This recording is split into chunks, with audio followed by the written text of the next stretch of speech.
What is up, Earthnoids and Spacenoids? I am just a simple new type, and in this episode, we're returning to the Raw Guilds as we continue our coverage of Moon Gundam. Last time, the Atalante 3 was ordered to go after the Raw Guilds to bring back Mineva. She tries to make her escape, while Klaus knocks Jutta off the ship and into Earth's orbit. In this episode, Jutta will fall into Earth's gravity well. We will find out who the secret informant is, and Char will make his return. So let's get into this.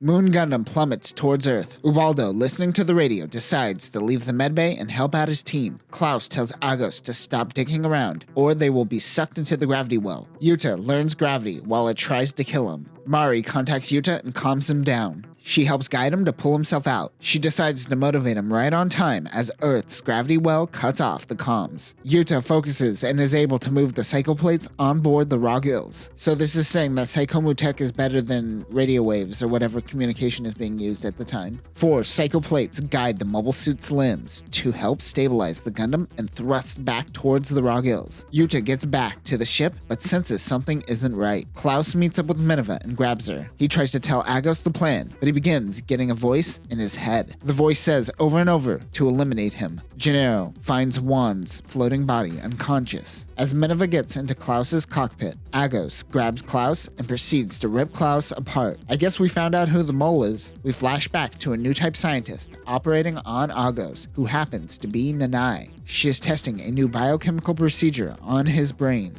and explains to him how it is different than brainwashing. Agos tells her to get it over with. This procedure will essentially split his brain into 2, allowing each side to be blocked off from each other. Agos has been through the horrors of the 1-year war. When someone told him this gives Agos the opportunity to forget all the pain, he didn't hesitate to sign up for the procedure. In the present, Agos begins tearing apart Klaus's Agjin when Jutta in Moon Gundam tries to stop him. Juan wakes up. He was only knocked out. He explains to Captain Gennaro about Agos' situation. It must be through a combination of drugs and imprinting, allowing 2 people to exist in a single body. Juan calls him the perfect spy. He doesn't know of his other self's wrongdoings. Father wants to go out to help him. He refers to him as a lost lamb. Gennaro thinks that this is insane as they are about to enter the gravity well. She reminds him that he is a fake priest and that God has left him centuries ago. He stops her from talking by kissing her. He doesn't want to abandon the children. Ubaldo helps out in the Jetta cannon. The RGC-90XC Jetta cannon is a mid-range and long-range support mobile suit based on the Jetta and is more of a support unit than the original Jetta. Ubaldo will refer to this unit as the Jetta Bull. It is equipped with head Vulcans, a beam cannon, shoulder missile pods, hand grenades, a twin arm grenade, a hyper beam saber,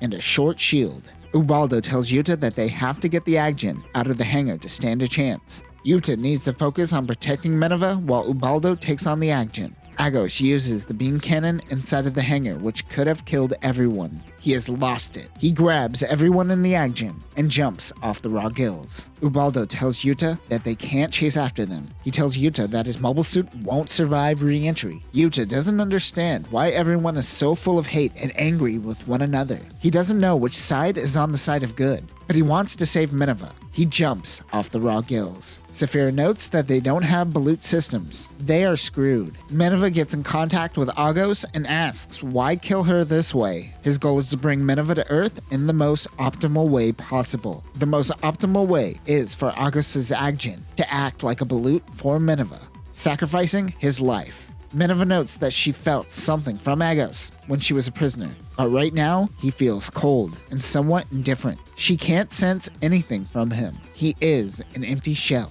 Jutta comes in to save Mineva. Agos tries to use the diffuse beam cannon on Moon Gundam, but the psychoplates protect it. Comms are about to be cut off. The Raw Guilds won't be able to save Jutta. It is up to Saphira. She spots another Agjin approaching. It is Father Juan and his Agjin with a set of extra boosters. Father and Jutta try to snap Agos out of it. He is reminded of the time he and Yutta's grandfather saved Moon. The Agjin snaps one of the psychoplates in half. Juan tells Jutta to hold course while he goes in and dropkicks Mineva's Agjin out of Agos' hand. Jutta goes in and grabs her. Father goes in and grabs Agos. He tells him that his actions are not his fault and that he forgives him. Father gives Agos a dropkick and burns up in Earth's gravity. How are these dropkicks strong enough to pull them out of Earth's gravity well? The power of Christ really is on his side. The Raw Gills are in range of the Atalante 3, but Captain Lauro decides not to fire on them. They all wonder why the third Agjin saved Mineva. Ultimately, they leave the rest in the hands of Saphira. That's lazy. Mineva wants Jutta to let her go, as he could probably save himself. He refuses to let go. He isn't saving her because she is some hope for Zeon. He is doing this because she is needed. He is doing a way better job at putting his heart on the line than Riddy will do in a few years. Moon Gundam rips through the Agjin and grabs the escape pod. Agos snaps out of it and wonders where he is and what happened to Klaus. He has returned to his other persona. Captain Gennaro preps anti-air guns to fire on Agos. They don't understand how Agos doesn't remember anything that just transpired. He begins crying, but he doesn't understand why. They lock on to his mobile suit. Jutta and Mineva have a new type naked cuddle session. Jutta kinda drags on about facing the world together with her, but at least Mineva seems to be into it, unlike Riddy. That is when Saphira in the Regizid pulls Jutta on top of her mobile suit in Wave Rider mode, which can withstand Earth re-entry. Looks like the gang is heading to Earth. They end up landing in Antarctica, which happens to be Zeon territory. Jutta thinks this is what Earth is like, but Mineva reminds him that it isn't all frozen. That is when psychoplates begin attacking them. Neo-Zeon mobile suits surround them, led by the Psycho Baowu. The AMX 107P Psycho Baowu is a prototype variant of the Baowu created by newborn Neo-Zeon, using the data obtained by the Psycho Gundam Mark IV G-Doors. It is used as a testbed for the Psychoplate system, which helped end the development of the miniaturization of Psychomu and Psychoframe tech. It is equipped with the Psychoplates, a beam saber, a beam rifle, a grenade launcher, a shield which contains a 5-barrel particle cannon, and a 3-tube missile launcher. Jutta realizes the Psychoplates are just like his. Off in the distance is Char in the Sazabi prototype. The MSN 04X2 Sazabi prototype terrain mode is Char's new mobile suit of choice, which is the culmination of Zeonic tech. He initially used the Yagdoga, but failed to meet his requirements. The Sazabi is made with the data exploring the Psycho frame, starting with the Psychoplate data. It uses the Yagdoga head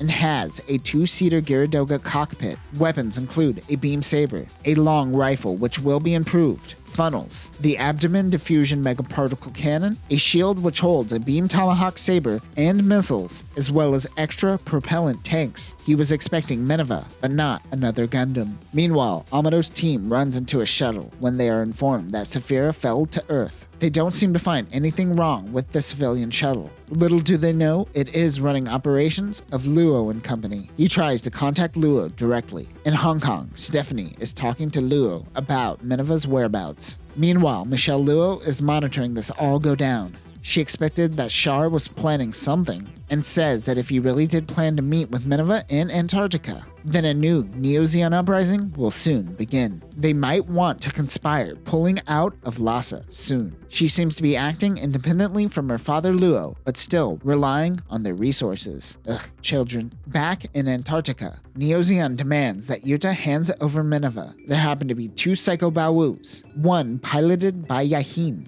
the other piloted by Gyunei. Saphira just wants to give up and play it by ear, but Jutta throws up Mineva's escape hatch to Saphira while he takes care of the Psycho Baowoos. Jutta fights with the hot-headed Gyunei, who wants to know where Agos is. Jutta uses the Psychoplates to attack Gyunei. He falls towards Earth and begins surfing on one of the Psychoplates. The Psycho Baowu catches the Regizid, while Jutta confronts Char in the Sazabi prototype. Char notes that these are the prototype Psychoplates of the Psycho Gundam Mark IV G-Doors, but he wonders why they are being used by a Gundam. Char was playing behind the scenes and was responsible for the Vargwell, since they are working with Agos. But remember, he also gave the design details away to Titan's remnants, and the Psycho Gundam was the product of that. Char tells him that the machine belongs to his forces, and to hand it over. even though he notes the head vastly improves the unit. Jutta only has one more psychoplate. He tries to attack, but Char takes care of him with ease. Mineva tries to use new type psycho powers to get Char to stand down. Back in space, the Atalante 3 crew decide to capture Agos instead of kill him. They are heading back to Moon. Inside of the colony, the 3D team is flying around the Gigazam, telling the Light Tribe people to stop helping the resistance forces or they will be punished. Yutta's mother and Saki are currently assisting the resistance by providing food and resources. Char is working in Antarctica, testing the next generation mobile suit in Earth gravity, the Gyrodoga.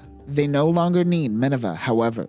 They still proceed with the operation. He will let Raymel handle the rest. In Moon's hangar, Neozeon is informed that something bad happened on board the Atalante 3 and they failed their mission. Neozeon is starting to figure out Moon's underground passages, but they are starting to cut them off, making it harder to get supplies to the rebels. Sarasa asks Renault if perhaps they should try to negotiate. They get a message that someone wants to speak with Sarasa and Renault. They go to find that Renault's father is the messenger.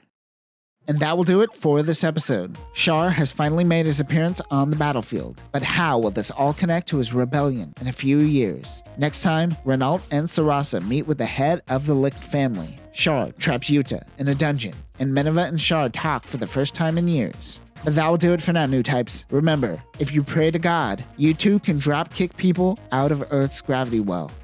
Peace.